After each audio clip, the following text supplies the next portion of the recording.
Voilà, nous allons à présent nous intéresser à la quatrième et dernière question que je vous montre en exemple, qui est donc de déterminer la probabilité que x est compris entre 1 et 3, toujours en tort, dans une loi normale centrée réduite, sans utiliser la calculatrice, mais uniquement à l'aide des propriétés du cours.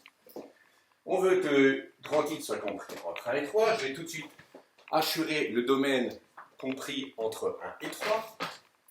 Voilà, entre 1 et 3. Je cherche donc l'aire de ce domaine que je viens d'assurer en rouge.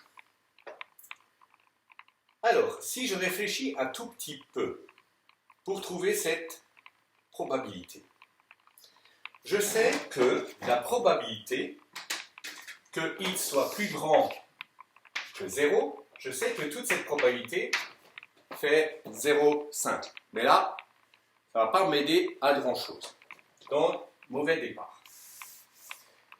Par contre, entre moins 3 et 3, je sais qu'entre moins 3 et 3, la probabilité fait environ 0,997. Par symétrie, je peux donc dire de 0 à 3.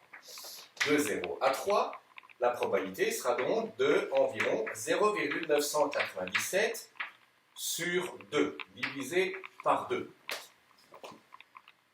Et puis, à cette partie-là de 0 à 3, il faut que j'enlève la partie que j'assure là en jaune.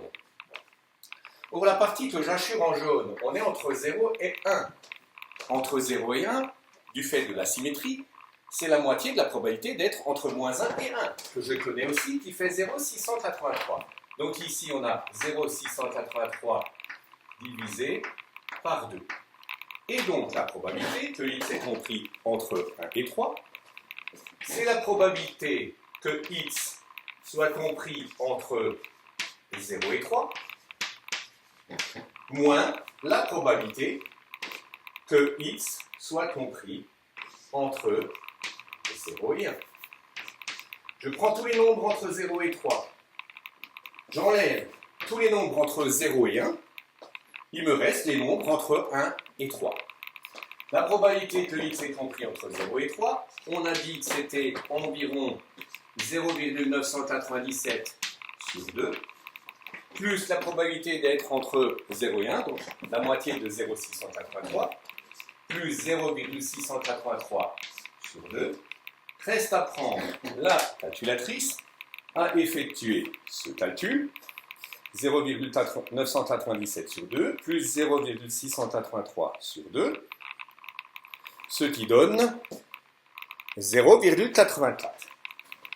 Égale environ 0,84.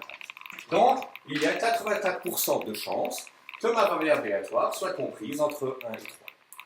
Tous les calculs qu'on vient de faire, nos questions A, B, C, D, là, sans calculatrice, il est possible de prendre sa calculatrice, donc par exemple la TI 83 Premium, CE, on fait second distrib, on prend le deuxième menu normal FREP, donc normal F répartition, on rentre les bornes des intervalles et on peut vérifier que les valeurs qu'on a trouvées ici en utilisant les propriétés sont bien conformes au résultat de la calculatrice. Voilà, j'espère qu'avec ces explications, vous arriverez mieux maintenant à déterminer des probabilités avec la loi normale centrée réduite sans calculatrice.